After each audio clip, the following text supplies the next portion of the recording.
चाणक्य जो सत्ता लिए थे, नंद वंश के राजा को हराए थे, वो किसके बल पर हराए थे? गुप्तचरों के बल पर हराया गया था। जो भी अंदर की इंफॉर्मेशन होता था सब राज्य का सब निकाल ले जाते थे। इतने बड़े मगध की सेना थी, नंद वंश की इतनी बड़ी सेना थी, और चाणक्य चंद्रगुप्त मौर्य।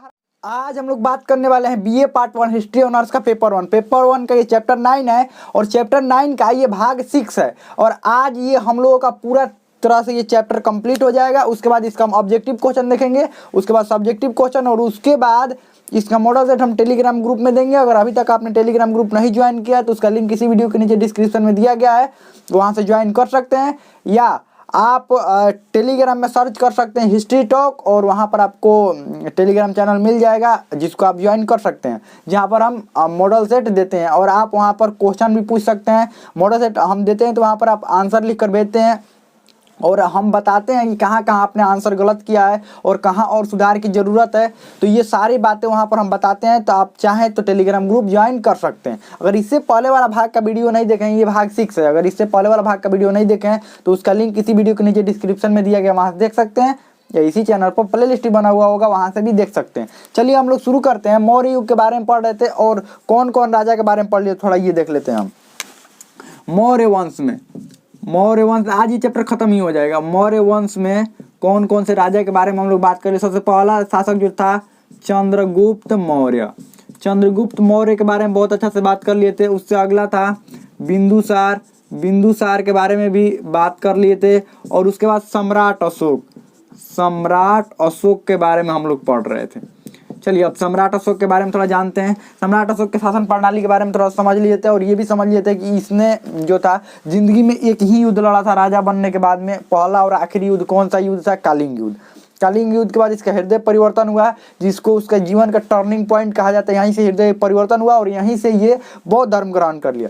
बौद्ध धर्म ग्रहण करने के बाद इसने हथियार त्याग दिया, युद्ध करना त्याग दिया, राजा बना रहा, लेकिन राजकाज सारे बौद्ध धर्म के अनुसार, मतलब बौद्ध नियमों का आदर्शों के अनुसार ये सारे इसके राजकाज चलने लगे। पशु बलि पर प्रतिबंध लगा दिया, और ये अपना बात को प्रसारित करने के लिए प्रसारित करने के लिए एक तो कार्य किया ये कि भ्रमण करने लगा अपने राज्य में। अलग अलग जगहों पर जो भी प्रसिद्ध बौद्ध स्थल थे वहाँ पर भ्रमण करने लगा, घूमने लगा, और जहाँ जहाँ पर जाता था वहाँ क्या करता था, अधिकतर जगहों पर अभिलेखों द्वारा अपना प्रचार प्रसार करता था। तो चलिए हम लोग आगे बढ़ते हैं कि अब इसके बाद ये आगे अपने जीवन में आगे ये शासक कैसे बना रहा। देखिए इसने क्या किया था, इसने अभिलेख लिखवाया एगो, तो अभिलेख लिखवाया था जिसके कारण प्रचार प्रसार हुआ। अभी वर्तमान समय में अगर अपने बातों को कोई भी लीडर हो, कोई प्राइम मिनिस्टर हो या चीफ मिनिस्टर हो, अपनी बातों को रखने के लिए कौन सा माध्यम है? 2 माध्यम है। एक तो ऑनलाइन तरीका से टीवी पर आकर भाषण दिया जाए, और दूसरा तरीका होता है कि बैनर या पोस्टर लगवाकर अपने राज्य में लोगों को बताया जाए।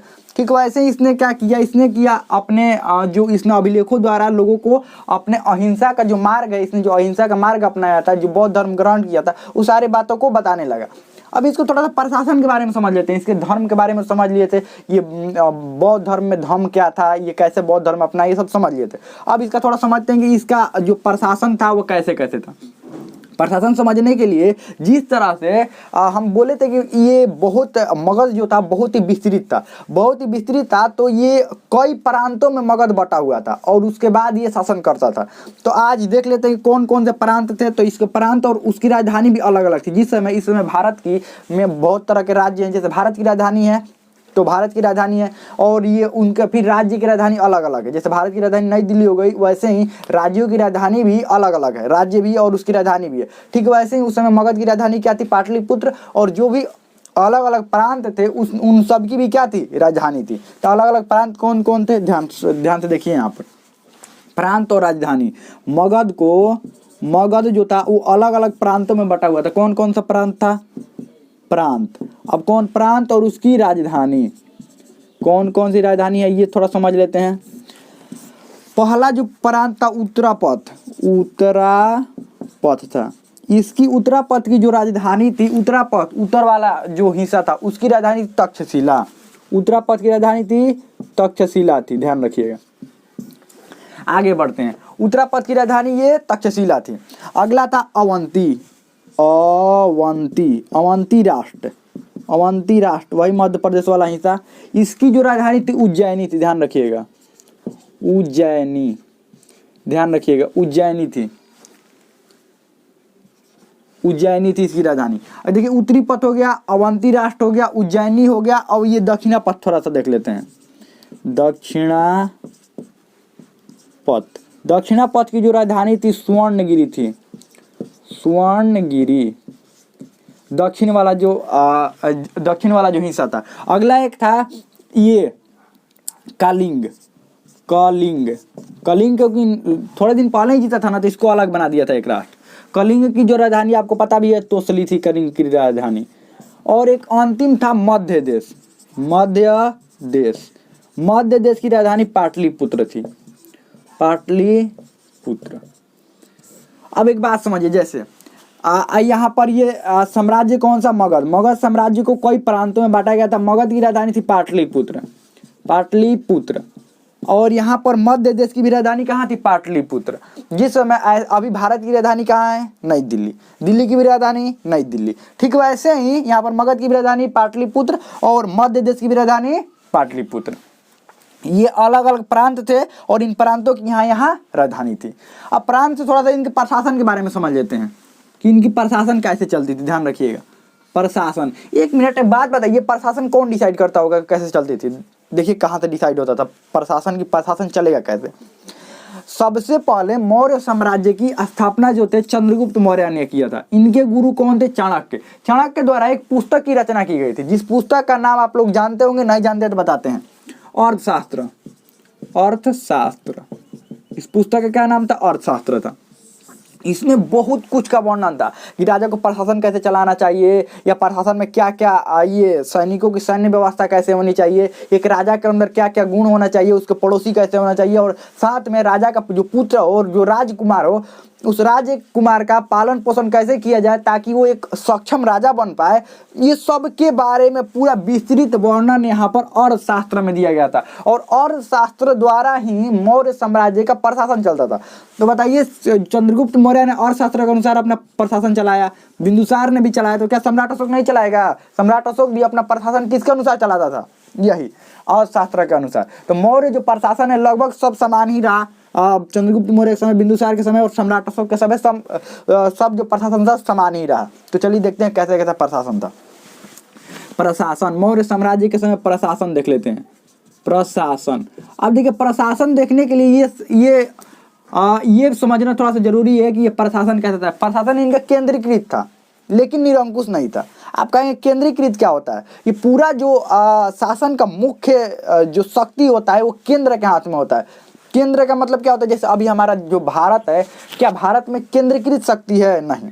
यहाँ पर जो कुछ हिस्से जो है वो केंद्र के पास है शक्ति, और कुछ हिस्से राज्य के पास है, कुछ हिस्से स्थानीय सरकारों के पास में भी है। स्थानीय सरकार कौन होते हैं, पंचायत वाले, पंचायत और नगर पालिका वाले, इन लोगों को भी पास में है।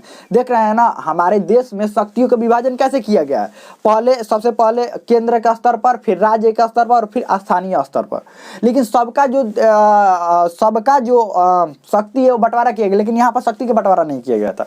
देखिए यहाँ पर आप मान सकते हैं कि आप कहेंगे कि नहीं शक्ति का बंटवारा हुआ नहीं था, राजा का अलग शक्ति था, राज्यपाल जो होते थे अलग अलग उनकी शक्ति था। देखिए नहीं, लेकिन सबसे चलता किसका था, सबसे अगर राजा कह दे कि नहीं राज्यपाल की शक्ति खत्म हो गया तो क्या हो जाएगा, राज्यपाल का शक्ति खत्म हो जाएगा। लेकिन भारत में ऐसा नहीं। अभी क्या है, अभी कोई केंद्रीय स्तर का कोई कह देगा कि खत्म हो जाएगा, ऐसे तो खत्म हो जाएगा नहीं, उसका कोई कारण देना पड़ेगा। ऐसे नहीं कह देंगे खत्म हो जाएगा कि कोई मुख्यमंत्री का अगर पावर खत्म करना है कह देंगे खत्म हो जाएगा तो खत्म हो जाएगा, ऐसा नहीं होगा। कोई कारण देना होगा, या तो मुख्यमंत्री के पास कोई अपना मान लीजिए बहुमत नहीं बचा तो फिर उसका सरकार गिर जाएगा। लेकिन यहाँ पर प्रशासन क्या था, केंद्रीकृत था, ध्यान रखिएगा, लेकिन निरंकुश नहीं, केंद्रीकृत था। प्रशासन केंद्रीकृत था, और प्रशासन केंद्रीकृत होने के कारण ये प्रशासन संगठित भी था, ध्यान रखिएगा। और ये प्रशासन इसलिए बनाया गया था लोगों को भलाई के लिए, ही अर्थशास्त्र की रचना की गई थी। और लोगों से मिलकर ही समाज बनता है, और लोगों के बारे में, लोगों के भलाई के बारे में। क्योंकि मौर्य साम्राज्य की स्थापना ही इसलिए हुई थी क्योंकि मगध में क्या हुआ था। देखिए मौर्य साम्राज्य की स्थापना क्यों हुई थी, क्या चाणक्य को ये था कि हम नंद वंश के शासक को हटाएं? क्यों वो चाहते थे हटाना? क्योंकि मगध में इतना अत्याचार बढ़ गया था कि इसीलिए अत्याचार को दूर करने के लिए मौर्य साम्राज्य की स्थापना हुई थी। तो मौर्य साम्राज्य की स्थापना भी इसीलिए हुई थी। तो क्या प्रशासन में वो बात दिखेगा नहीं कि जो कार्य होगा वो किसके लिए होगा? ये लोगों के लिए होगा, ध्यान रखिएगा। तो ये प्रशासन ऐसे निर्णय लिया गया था कि कार्य किसके लिए हो? लोगों के लिए हो। चलिए, तो ये प्रशासन केंद्रीकृत था। और तो थोड़ा प्रशासन में सैन्य व्यवस्था भी देख लेते हैं, इनके सैन्य व्यवस्था कैसा था। सैन्य व्यवस्था, ये सैन्य व्यवस्था किसके अनुसार डिसाइड हो रहा था? और शास्त्र के अनुसार। चतुरांगण बल एक था, चतुरांगण बल। चतुरांगण बल आप कहेंगे, अब चतुरांगण बल क्या था?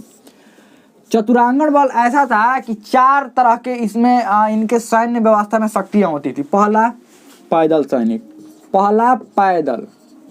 दूसरा क्या था? घुड़सवार होते थे, घुड़सवार।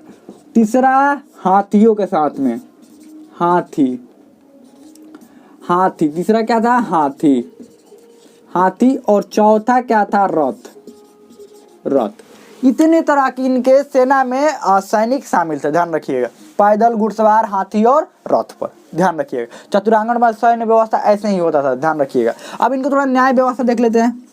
न्याय व्यवस्था का जो मुख्य जो होता था, न्यायकार होता था। जो भी न्याय करने वाला होता था वो राजा होता था। लेकिन जो सब बात राजा थोड़ी डिसाइड करेगा। कुछ गांव स्तर पर, ग्राम स्तर पर भी कोई बात डिसाइड कुछ कर लिया जाता था। ग्राम का जो प्रमुख होता था, कुछ न्यायालय के न्यायाधीश बनाए गए थे, ध्यान रखिएगा। न्यायालय बनाया गया था और न्यायाधीश, न्यायाधीश ध्यान रखिएगा। न्यायाधीश भी बनाया गया था, न्यायालय और न्यायाधीश ध्यान रखिएगा। ये भी इसकी भी निर्माण किया गया था कि छोटे मोटे जो कार्य हैं, छोटे मोटे जो बातें हैं, वो न्यायालय और न्यायाधीश के अंदर ही, मतलब यहाँ से निपट जाए वो काम। राजा के पास मान लीजिए छोटा मोटा कुछ भी हुआ और राजा के पास लेकर चले जाइएगा ना, राजा के पास इतना फैसला करने का समय है। बहुत बड़ा कोई कार्य होता था तभी राजा के पास लेकर जाया जाता था, ध्यान रखिएगा।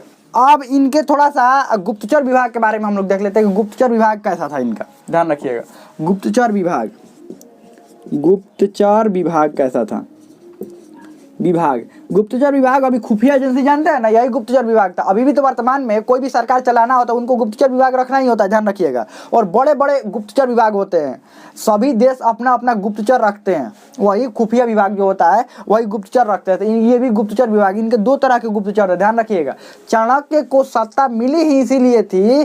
चाणक्य को किसके बल पर सत्ता मिली थी? चाणक्य जो सत्ता लिए थे, नंद वंश के राजा को हराए थे, वो किसके बल पर हराए थे? गुप्तचरों के बल पर हराया गया था। जो भी अंदर के इंफॉर्मेशन होता था सब राज्य का, सब निकाल ले जाते थे। इतने बड़े मगध की सेना थी, नंद वंश की इतनी बड़ी सेना थी, और चाणक्य चंद्रगुप्त मौर्य हरा देते उनको बिना कोई इन्फॉर्मेशन का नहीं। किसी को भी अगर बड़ी सेना को या बड़ा कुछ हराना होता है, उसका खुफिया विभाग से उसके जानकारी निकालना होता है, उसका कमजोर पार्ट को समझना होता है, सामने वाला कमजोर क्या है। वहाँ पर क्या होता है, वहीं पर इन लोगों ने क्या किया? वार किया, और वहीं पर वार किया, बस काम खत्म हो गया। अब ऐसे भी आपको पता है कि चाणक्य और चंद्रगुप्त मौर्य ने सामने सामने युद्ध नहीं किया था। नंद वंश के शासक से सामने सामने युद्ध न करके कैसे किया था? जो चंद्रगुप्त मौर्य थे वो जाकर उसके महल में हमला किए थे, और तब उसको मारकर, नंद वंश के शासक धनानंद को मारकर और अपना सत्ता स्थापित किया था। तो गुप्तचर विभाग, 2 तरह के गुप्तचर विभाग थे। कैसे कैसे? एगो अस्थायी रूप से थे, एगो संगठन में, मतलब संगठन में रहते थे, और एक घुमक्कड़ थे। घुमक्कड़, घुमक्कड़ समझते हैं? घूमने वाले, घुमक्कड़ थे। 2 तरह के इनके गुप्तचर विभाग था। एगो तो संगठन में था, एगो कौन था? घुमक्कड़ था, यानी घूमने वाले थे। ये आप वैसे भी नॉर्मली अभी भी देखते होंगे कि 2 तरह के ही अभी भी गुप्तचर विभाग होते हैं। एक तो संगठित होते हैं, और एक जो होते हैं घूमने वाले होते हैं। घूमने वाले घूम घूम कर वो इकट्ठा करेंगे न्यूज, ये क्या क्या खुफिया जानकारी है, और कुछ संगठन में भी होते हैं, ध्यान रखिएगा। तो वही गुप्तचर विभाग, 2 तरह के इनके गुप्तचर विभाग थे। और थोड़ा सा इनके अर्थव्यवस्था के बारे में जान लेते हैं। अर्थव्यवस्था, अर्थव्यवस्था के बारे में थोड़ा जान लेते हैं। अर्थव्यवस्था कैसा कैसा था? चलिए, अर्थव्यवस्था इनके 3 तरह पर निर्भर रहता था। अर्थव्यवस्था किस किस पर निर्भर रहता था? एक तो था कृषि। क्या था? कृषि, कृषि और उद्योग पर, कृषि और उद्योग, उद्योग पर निर्भर था। दूसरा व्यापार पर निर्भर था। कृषि, उद्योग और मुख्य रूप से व्यापार, ये 2 ही पर निर्भर था। वैसे भी पहले 2 ही पर निर्भर होता था, 3 नहीं 2 पर। कृषि या उद्योग या व्यापार, कृषि उद्योग या व्यापार, 2 तरह के। हाँ, एक और पशुपालन पर भी ध्यान रखिएगा, तीसरा हो जाएगा पशुपालन। ये कृषि में ही पशुपालन रख लेते हैं। चलिए, कृषि में ही पशुपालन को रख लिया जाए। यहाँ पर कृषि में ही पशुपालन को रख लिया जाए। कृषि और पशुपालन, कृषि और पशुपालन, पशुपालन। और उसके बाद यहाँ पर दूसरा क्या था, व्यापार। समझ लीजिए व्यापार। कृषि बहुत तरह से कृषि होता था, ध्यान रखिएगा। आपको पता भी है हमारा देश अभी भी कृषि प्रधान देश है।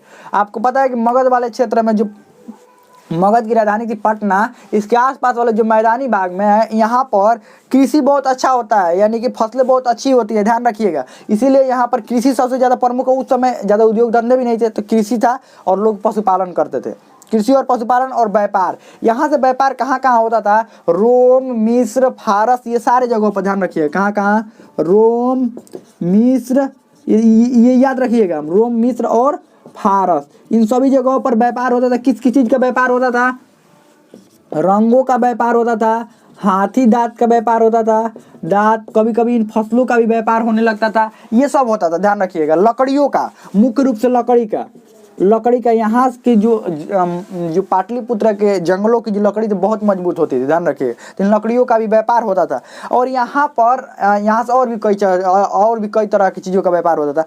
और यहाँ पर कौन कौन जो प्रसिद्ध जो थे, यहाँ से व्यापारिक केंद्र थे। व्यापारिक कोई ना कोई केंद्र होगा ना जहाँ से ज़्यादा व्यापार होता है, यहाँ भी कोई ना कोई केंद्र होगा। जैसे वहाँ पर, यहाँ से कहाँ कहाँ से व्यापार होता था, तो यहाँ पर कौन कौन सा केंद्र था मगध में। मगध में जो सबसे प्रमुख केंद्र था तक्षशिला था। तक्षशिला, काशी, ये दो गो, और उज्जैन, ये दो तीन गो जगह जो थे, उज्जैन, वो दो तीन गो जगह जो थे जो सबसे प्रसिद्ध थे यहाँ से व्यापार होने में, ध्यान रखिएगा। इन सबको ध्यान रखिएगा। तो ये इसके प्रशासन के बारे में समझ ली। अब थोड़ा सा समझते हैं कि सम्राट अशोक का जो मृत्यु है, सम्राट अशोक, इसको मिटा देते हैं। आप लोग लिख लीजिए, मिटा देते हैं इसको। सम्राट अशोक की जो मृत्यु है, वो मृत्यु कब हुई थी, सम्राट अशोक की मृत्यु।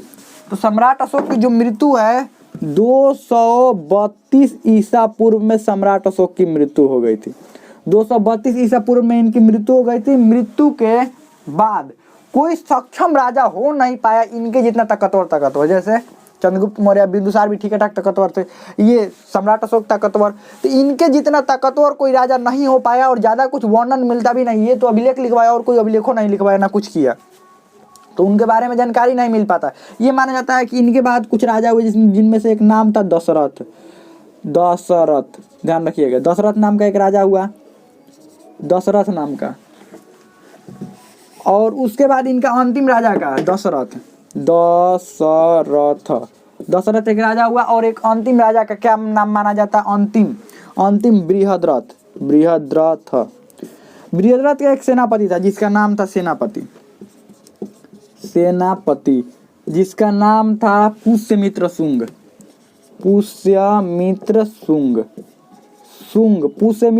था नाम। देखा कि ये कमजोर है तो पुष्यमित्र शुंग ने फाइल निपटा दिया, काम निपटा दिया किसका, बृहद्रथ का। और यहीं से मौर्य साम्राज्य का अंत कर दिया और शुंग वंश की स्थापना कर दी। चाणक्य ने अर्थशास्त्र का निर्माण किया था कि इसी के अनुसार आगे प्रशासन चलाया जाए, सैनिक रखा जाए। इन्होंने बहुत मेहनत करके अर्थशास्त्र की रचना किया था ताकि मौर्य जो प्रशासन है इसके अनुसार चल सके।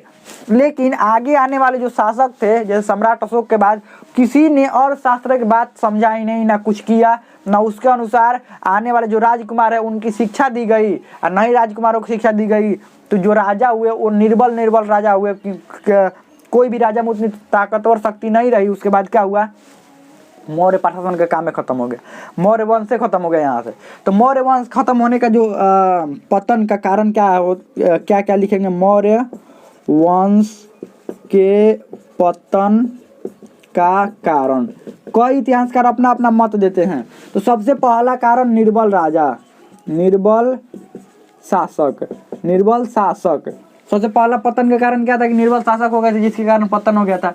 कुछ इतिहासकार ये मानते हैं कि सम्राट अशोक को बौद्ध धर्म को इतना ज़्यादा अग्रसर हो गया था कि उसने अपने प्रशासन पर ध्यान नहीं दिया, जिसके कारण क्या हुआ, वहीं के बाद धीरे धीरे राजा जो हुए वो उतने ताकतवर नहीं हुए, क्योंकि उनको परवरिश वैसा नहीं किया गया था, उनकी शिक्षा ही वैसे नहीं दी गई थी, जिसके कारण क्या हुआ, निर्बल शासक होने लगे।